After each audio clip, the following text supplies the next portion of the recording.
She ran because she refused to be handed over like prized cattle to a man whose filthy, sweaty hands had no right to touch her. That night, believing she was escaping into freedom with the man she had trusted with every secret letter pressed against her heart, she discovered something far worse than an arranged marriage. She overheard the lies, the mockery, the cold plan to rob her blind and leave her bleeding in the woods. Betrayed, abandoned, and with nowhere left to turn, she believed her fate was sealed until she collided with a stranger in the rain-soaked darkness. In an act of total desperation, she did the unthinkable. She offered him every glowing gold coin she possessed to marry her on the spot, never imagining she was binding herself to the Lycan Prince of Thornhaven, the most powerful, the most dangerous, her fated mate. Before we get into the story, take a second to subscribe, like, and comment where you're watching from. I'd love to know if this story reaches Canada, the United States, Australia, Africa, or the United Kingdom. Let me know where you're listening from. Now, let's begin. The decision to run had not been born of courage. It had been born of desperation. Karin Sanders stood before the mirror in her chambers, her fingers trembling as she secured the last pin into her dark hair, which tumbled in loose waves past her shoulders. The reflection staring back at her did not seem like her own. That woman with eyes swollen from crying, skin too pale beneath the candlelight, lips pressed into a thin, determined line, that was not Lady Karin Sanders, the obedient daughter of Lord Cedric. She was a desperate stranger. In 3 days, I will belong to Duke Vane. The thought turned her stomach. She could still hear her father's voice from the drawing room that morning, cold and calculated as always. The Duke has agreed to the terms. You will marry him on the 3rd day, Karin. You will secure this alliance, or you will secure nothing at all. Behind her, the door creaked open. Eliza, her lady's maid and the only soul in this castle who had ever shown her true kindness, slipped inside with a folded cloak in her arms. "My lady," Eliza whispered, her eyes wide with worry. "Are you certain? If your father discovers, he won't." Karin's voice was steadier than she felt. She turned from the mirror and took the cloak, the wool rough and foreign against her silk gown. "Julian is waiting for me. We leave tonight." She pressed her hand against the hidden pocket of her cloak, feeling the weight of the small velvet pouch inside. Letters from Julian. Promises written in his elegant hand. "We will run away together, my love. I will take you far from that prison. Trust me." She had trusted him.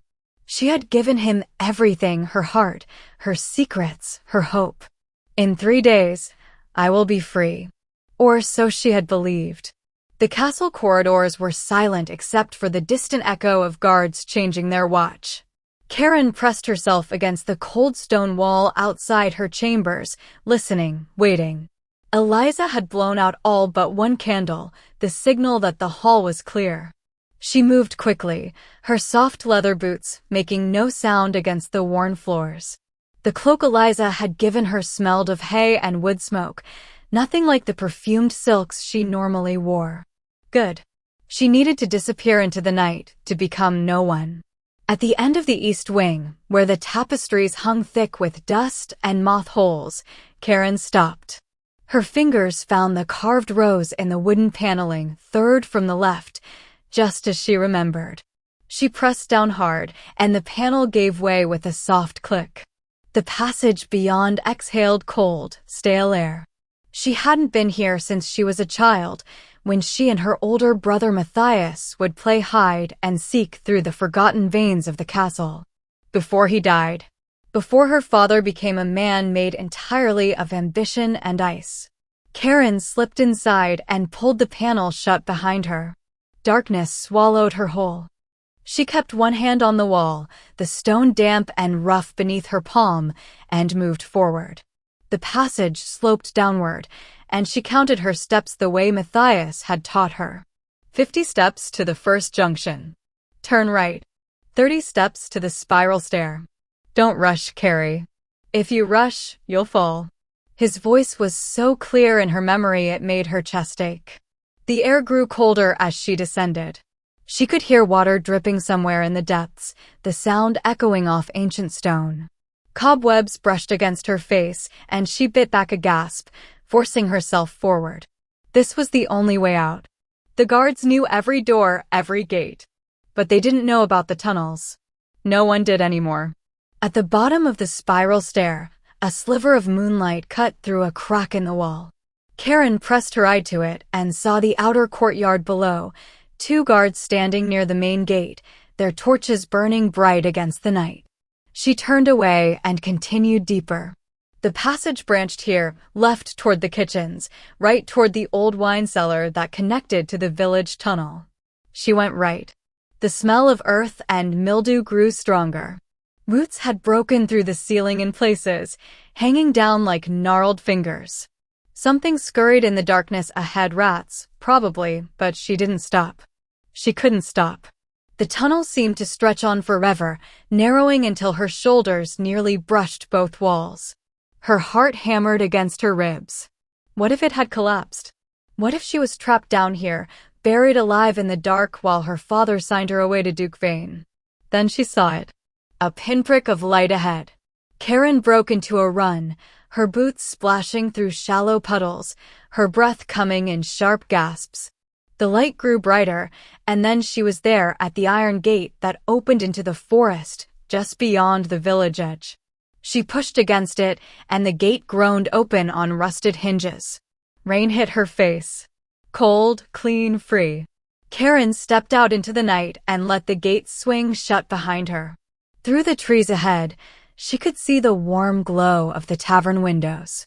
Julian was waiting for her there. He had promised. She pulled her cloak tight and started down the muddy path toward the village, toward freedom, toward the man she believed would save her.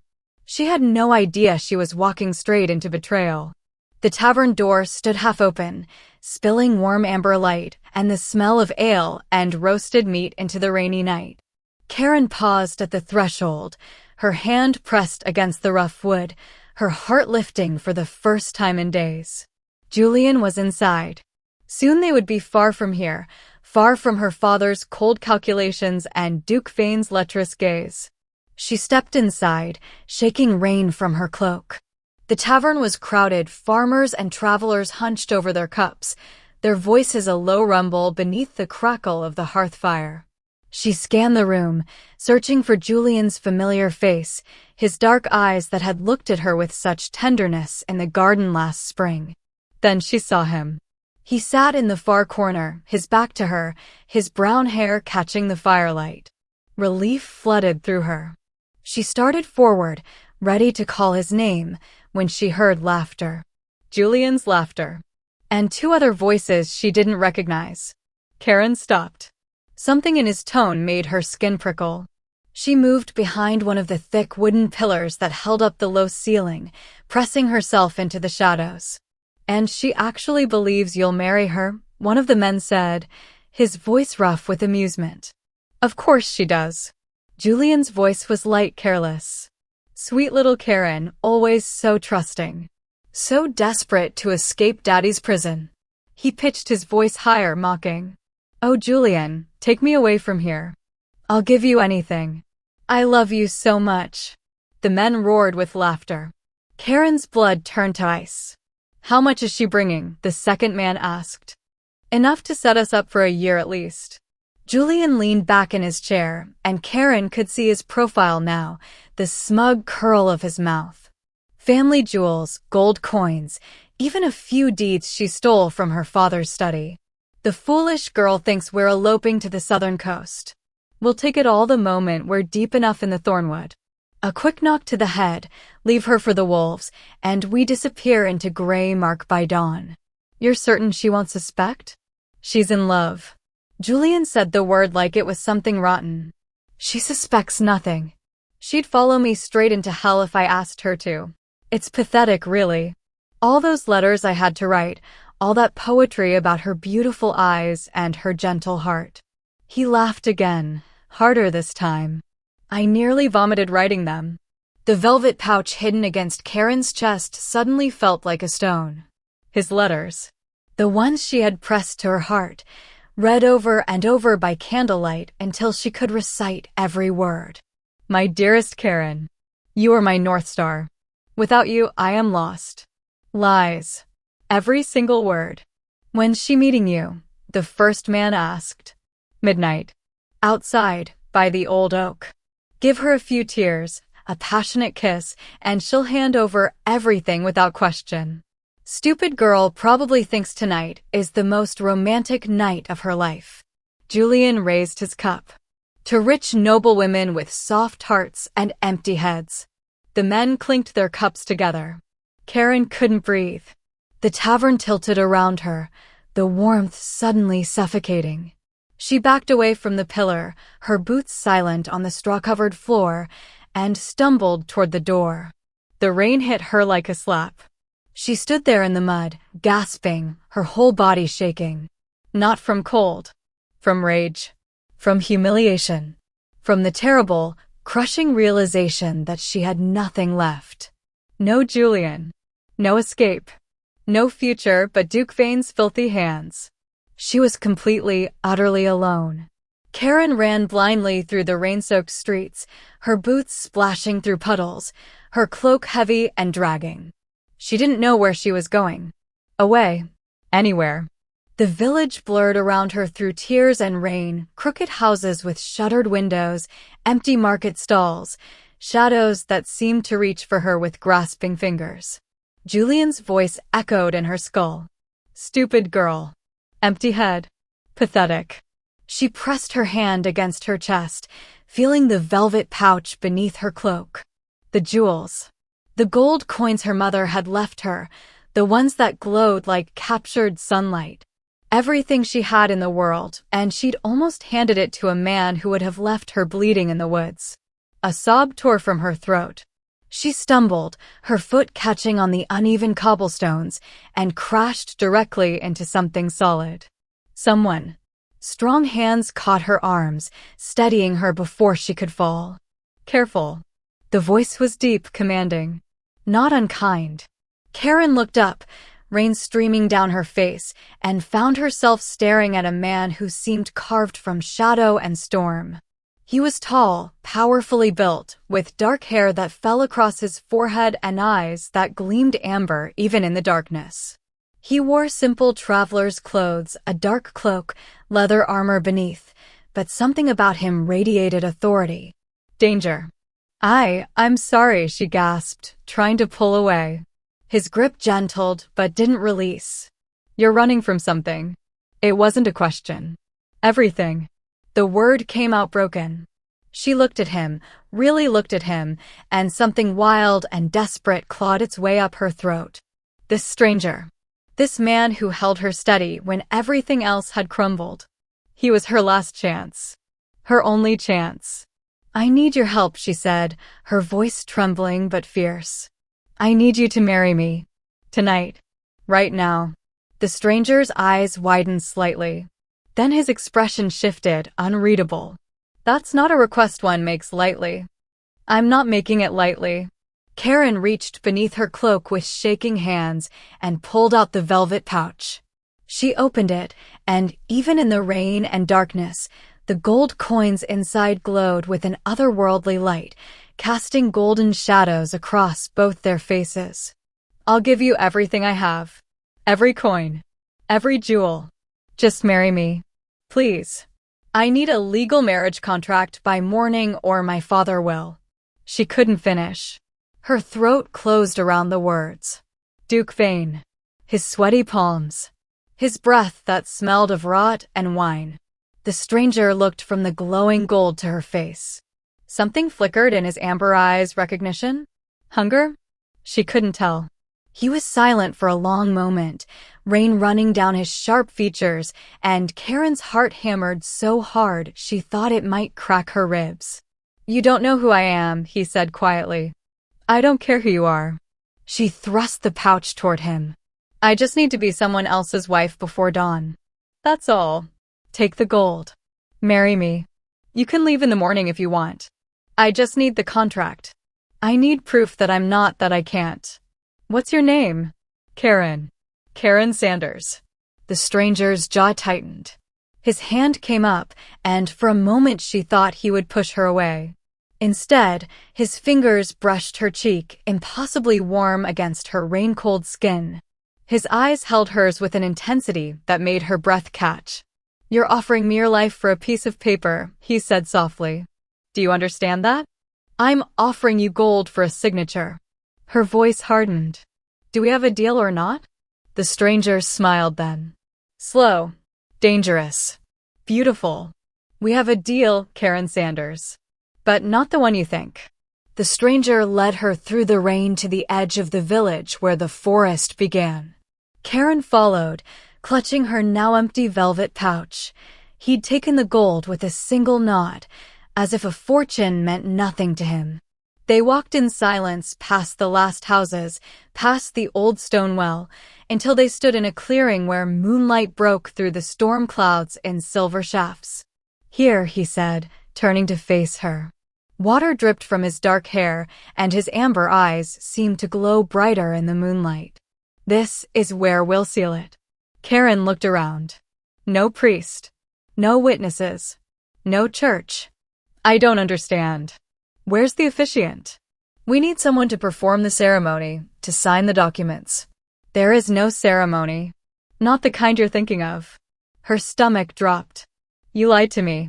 You took my gold and... I didn't lie. His voice cut through her rising panic, firm but not harsh. I said we had a deal. And we do. But marriage, human marriage, isn't what will save you from your father's contract. Then what? A claiming bond. He stepped closer, and Karin felt the heat radiating from him despite the cold rain. It's an ancient law, older than any human court. When an alpha claims his mate, that bond supersedes all other contracts. No duke, no lord, no king can break it. Your father's agreement becomes void the moment you're claimed. Karin's heart raced. An alpha? You're a Lycan. The word hung between them like a challenge. And you, Karin Sanders, are my fated mate. I knew it the moment you ran into me. Your scent. Your soul. It calls to mine. She should run. She should scream. But all she could think was that Duke Vane's claim would be broken. She would be free. What does this claiming involve? Her voice was steadier than she felt. I mark you. Here. His fingers traced the curve of her neck, just above her collarbone, and she shivered. The mark is permanent. Visible. It will tell everyone who you belong to, and it will bind us together. Forever. You won't be able to break it. Ever. Do you understand? Forever, she repeated. She looked at this stranger, this Lycan, who held her fate in his hands. Julian had been a lie wrapped in poetry. Her father was ice and ambition. Duke Vane was rot and cruelty. What was one more prison? But something in his eyes wasn't cruelty. It was intensity. Possession, yes. But also something that almost looked like reverence. Will it hurt? She whispered. Yes. He didn't soften the truth. But only for a moment. Karin tilted her head, baring her neck to the moonlight and to him. Do it. You're certain. I have 72 hours before I belong to a monster. She met his gaze. If this makes me yours instead, then I'm certain. Something fierce and triumphant blazed in his eyes.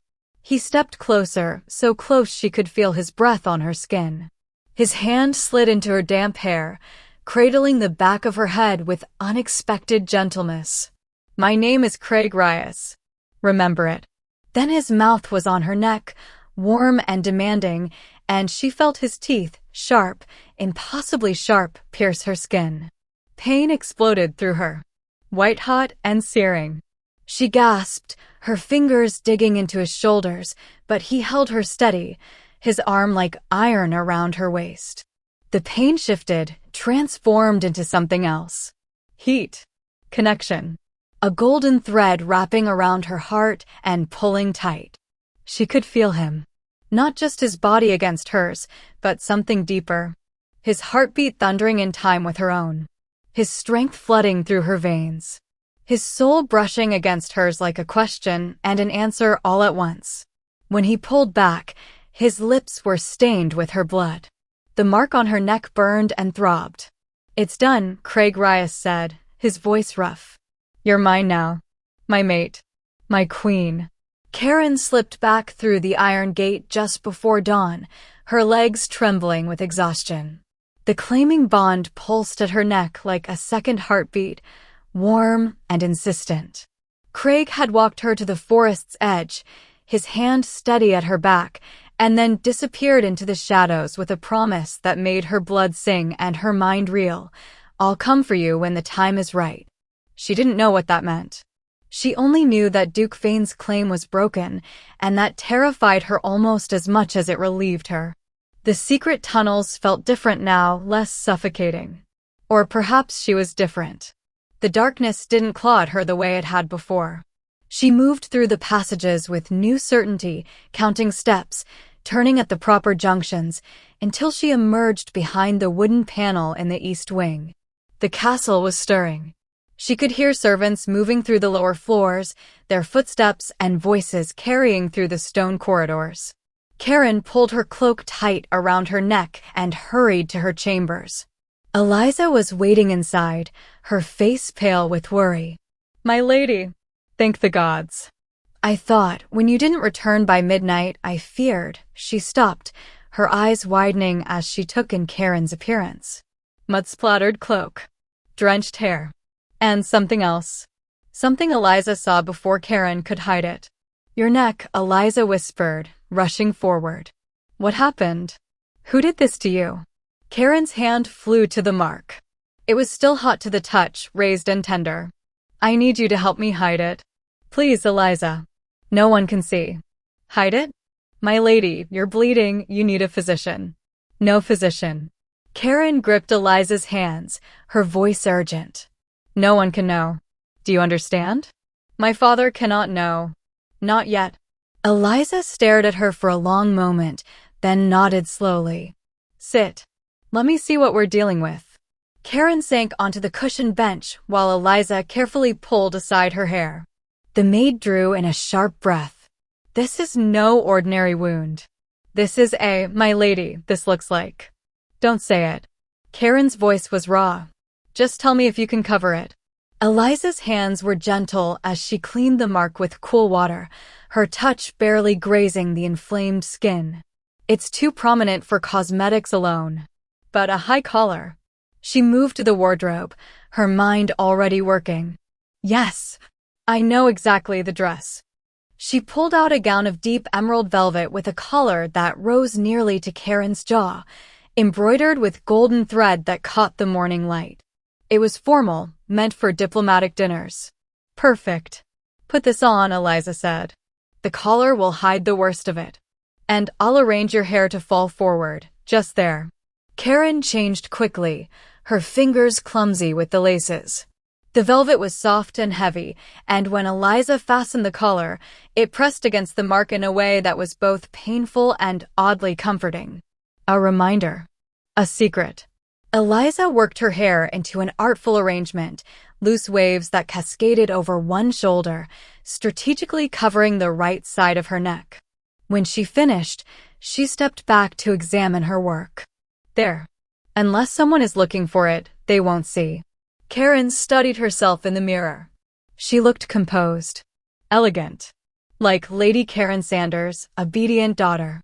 Not like a woman who had been claimed by a Lycan stranger in the rain. A sharp knock echoed through the chamber door. "Lady Karin." The guard's voice was formal, unyielding. "Your father requests your immediate presence in the Great Hall. Duke Vane has arrived early. The negotiations begin within the hour." Karin's blood turned cold. She met Eliza's frightened gaze in the mirror. "Tell him I'll be there directly," she called out, her voice steady despite the panic clawing at her chest. The mark at her neck burned like a brand. The great hall smelled of beeswax candles and expensive wine. Karin stood beside her father's chair, her spine rigid, her hands folded demurely in front of her while Duke Vane's eyes crawled over her like insects. He was exactly as repulsive as she'd imagined, thick-jowled, with yellowed teeth and fingers that drummed constantly on the arm of his chair, as if already imagining what they would touch. "A fine specimen," Duke Vane said, not to her but to her father. "Good hips. Strong bloodline. She'll bear me sons, I have no doubt." Lord Cedric smiled coldly. "The Sanders line is impeccable, Your Grace. And Karin is obedient." The word tasted like ash in her mouth. Karin kept her eyes downcast, her heart pounding against her ribs. The mark beneath her collar throbbed with each beat, a secret burning against her skin. Just a few more hours. Craig had said he would come. She just had to endure until... "My lord, forgive the interruption." One of the serving maids approached with a tray of refreshments, her eyes bright with gossip. It was Margaret, a girl who had always resented Karin, always whispered behind her back. She set the tray down and then leaned close to Lord Cedric, her voice just loud enough to carry. "My lord, I thought you should know. Lady Karin returned to the castle this morning covered in mud, and I saw..." She paused for effect. "I saw a mark on her neck. A rather intimate mark, if you understand my meaning." The room went silent. Karin's blood froze. She felt every eye turned toward her, felt the weight of their stares like stones. "What nonsense is this?" Lord Cedric's voice was dangerously quiet. "It's true, my lord. Ask Eliza. She was helping the lady dress this morning, and I saw through the door. A bite mark, my lord. Fresh." Duke Vane's face darkened. "What is the meaning of this? You present me with damaged goods." "There is no mark," Karin said quickly, her voice steady even as panic clawed at her throat. "The girl is lying. She's always been jealous." "Show me." Her father stood, his chair scraping against the stone floor. "Show me your neck." "Now."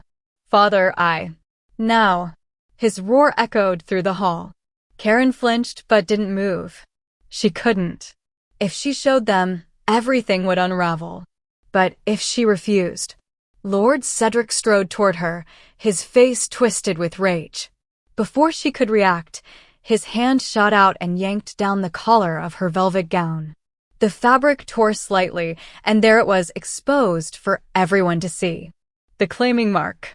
Red and raised and unmistakably deliberate. "You whore." The words came out like venom. The slap came so fast Karin didn't have time to brace. Her father's palm cracked across her face with enough force to snap her head to the side. Pain exploded across her cheek. She stumbled, catching herself against the table, her vision swimming. "You dare." Lord Cedric's voice shook the rafters. "You dare dishonor this family? Ruin this alliance? After everything I've done, everything I've sacrificed to secure our position." "I didn't." Karin tasted blood in her mouth. "Who was it?" He grabbed her arm, his fingers digging in hard enough to bruise. "Who touched you? Was it that stable boy? One of the guards? Tell me his name so I can have him hanged." Duke Vane rose from his chair, his face purple with indignation. "This arrangement is over. I will not pay bride price for another man's leavings. Lord Cedric, you have insulted me gravely." The massive oak doors of the great hall slammed open. The sound cracked through the room like thunder. Every head turned. Every voice fell silent. A man stood in the doorway, backlit by morning sun, his dark cloak billowing around him. He wore black and gold, the colors of royalty. His amber eyes blazed as they fixed on Lord Cedric's hand, still gripping Karin's arm. When he spoke, his voice was quiet. "Deadly. Take your hand off my mate." Karin's heart stopped. Craig Rius stepped into the great hall, and power rolled off him like a storm. Lord Cedric's grip loosened on Karin's arm.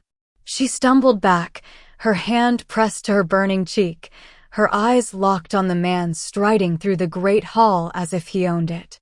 Craig Rius, the stranger from the rain. But he wasn't dressed like a traveler anymore.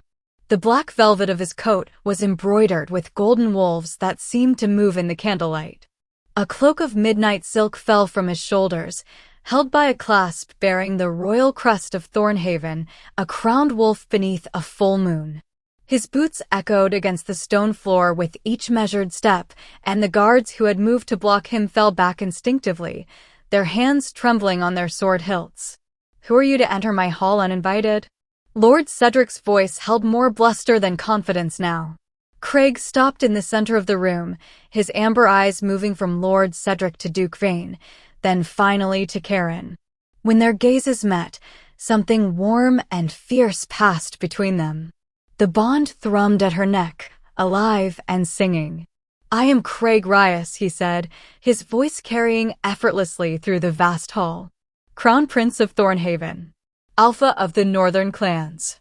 And as of last night, this woman's bonded mate." The words fell like stones into still water. Ripples of shock spread through the assembled nobles and servants.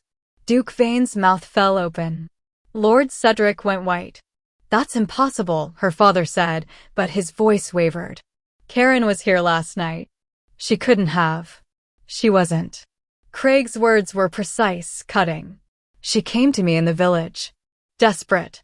Terrified. Running from a marriage that would have destroyed her." His gaze shifted to Duke Vane with open contempt. "Running from you?" Duke Vane sputtered, his jowls shaking. "This is outrageous. Lord Cedric, you gave your word. The contract. The contract is void." Craig moved closer, and every person in the room felt the weight of his authority.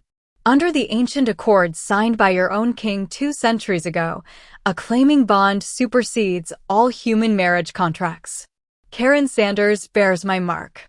She is mine by law, both yours and mine." "She is my daughter," Lord Cedric said, but there was desperation creeping into his voice now. "I have authority over her until she is wed." "She is wed." Craig's voice was iron. "To me. The moment I claimed her, she became Princess of Thornhaven. And you," he turned the full force of his gaze on Lord Cedric, and Karin saw her father actually take a step back. "You struck your future, Queen." The silence was absolute. Karin's breath caught in her chest. "Queen." He'd said it last night in the clearing, but she'd thought it was just words, just the bond speaking. But he stood here in royal black and gold, power radiating from him like heat from a forge, and she understood with crystalline clarity that he'd meant every word. "Your Highness," Lord Cedric said, and the words seemed to choke him. "I didn't know. If I had known." "You didn't know because you didn't care to know." Craig crossed the remaining distance to Karin in 3 strides. His hand came up, gentle despite the fury in his eyes, and touched her reddened cheek. "You saw only what she could give you. A political alliance. A transaction. You never saw her." He turned back to the assembled hall, his arm moving to Karin's waist, drawing her against his side. She went willingly, her legs shaking, her mind reeling. "Let me be clear," Craig said, his voice ringing with authority. "Karin Rius, yes, Rius now, not Sanders, is under my protection. Any who harm her, threaten her, or question her honor will answer to me and to Thornhaven." His smile was all teeth. "And we do not answer gently." Craig held the Great Hall for 3 more days. He didn't ask permission, he simply claimed the space as his own, and Lord Cedric, reduced to a shadow of his former authority, said nothing.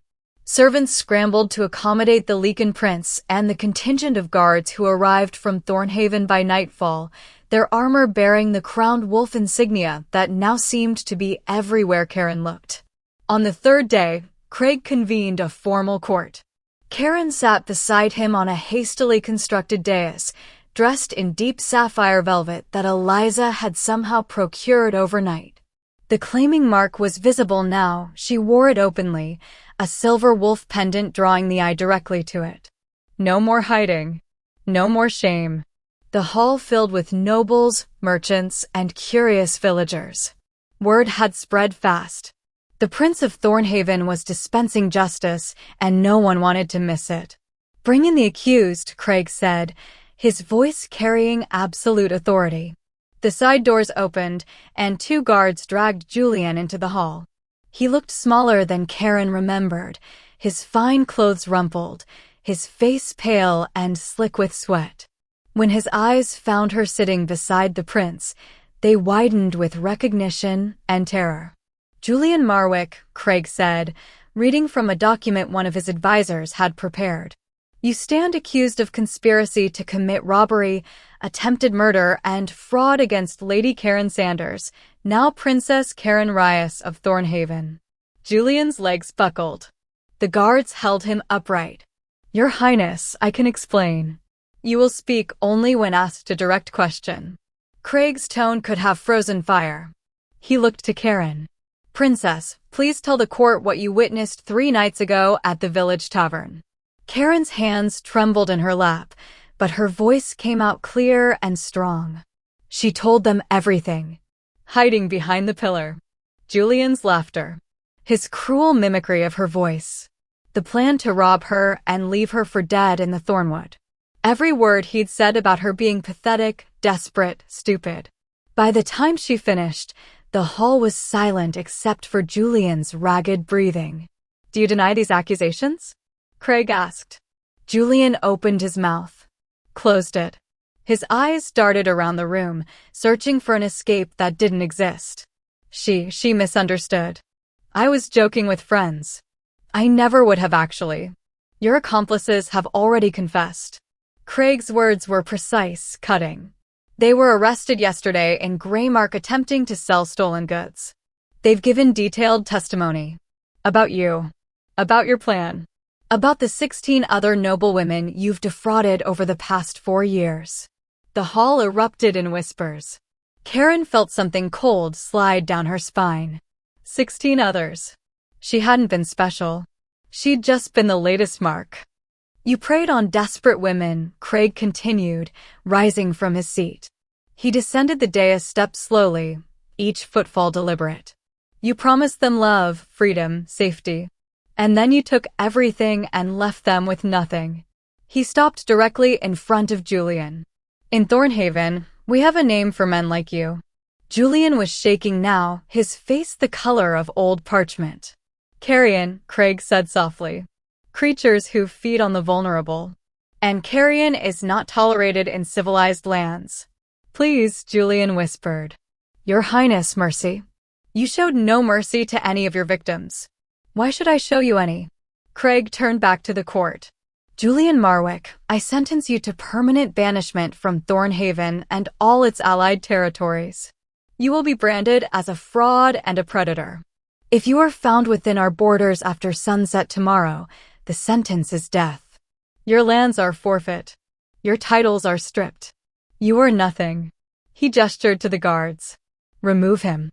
They dragged Julian away, his pleas echoing through the hall until the doors slammed shut behind him. Craig returned to the dais and took Karin's hand. His thumb brushed over her knuckles, warm and reassuring. "Justice," he said quietly, "just for her. For you and for all the others." Karin squeezed his hand, feeling the bond pulse between them like a heartbeat. "Thank you." The library was quiet except for the crackle of the fire. Lord Cedric stood by the window, his back to Karin, his shoulders rigid. She had requested this meeting, demanded it, really, using her new title for the first time. Princess Craig Rius. The words still felt strange on her tongue, but she was learning to wear them like armor. "You wanted to see me," her father said without turning. His voice was carefully neutral, stripped of the authority that used to fill every syllable. "I did." Karin set a rolled parchment on the desk between them. "I need you to sign something." Lord Cedric finally turned, his eyes moving from the document to her face. The bruise he'd left on her cheek had faded to a dull yellow, but they both knew it was there. "What is this?" "A declaration of my independence." Karin kept her voice steady. "It states that from this day forward, you relinquish all paternal authority over me. That you acknowledge my marriage to Prince Craig Rius.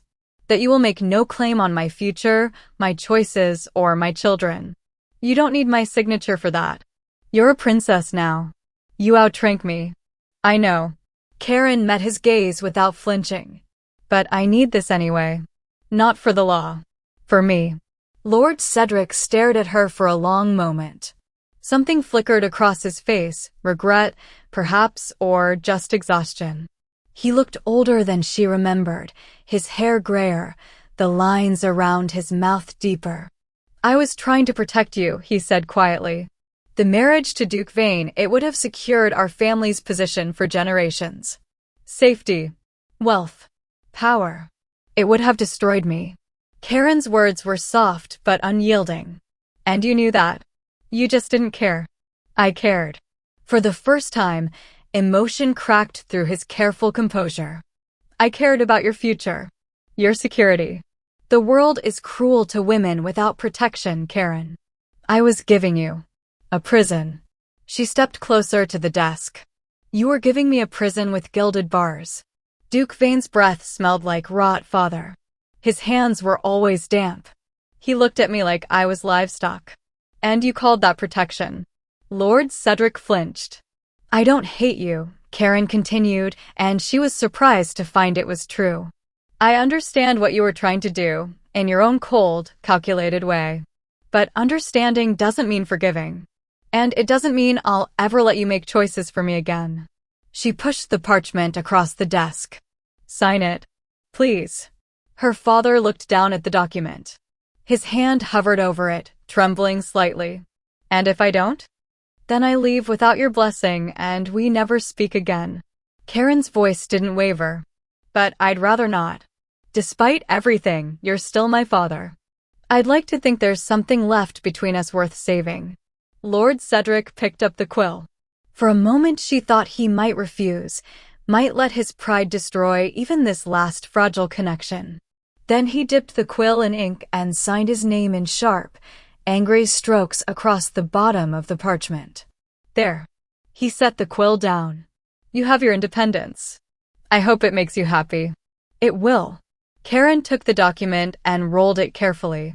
"Not because I'm free from you. Because I'm free to choose." She turned toward the door, then paused. "Matthias would have liked Craig," she said softly. "He would have been happy for me." Her father's breath caught. "Yes, he would have." Karin left the library and found Craig waiting in the corridor, leaning against the stone wall with his arms crossed. He straightened when he saw her, his amber eyes searching her face. "It's done," she said, holding up the rolled parchment. He smiled and pulled her close, pressing a kiss to her forehead. "Ready to go home?" Karin looked back at the library door one last time, then up at her mate, her husband, her prince. "Yes," she said. "I'm ready. Before you go, drop a comment and tell me what moment hit you hardest." When Karin overheard Julian's cruel laughter in the tavern. When she offered a stranger every coin she had in the pouring rain. Or when the Lycan Prince walked into that great hall in black and gold. Could you have trusted a stranger in the darkness when everyone else had betrayed you? Would you choose a permanent bond with the unknown over a certain prison? If this story of desperate bargains and fated mates resonated with you, hit subscribe. New stories of claiming bonds and dangerous princes drop every week. Until then, may you find the courage to run toward your fate, even when you don't know where it leads.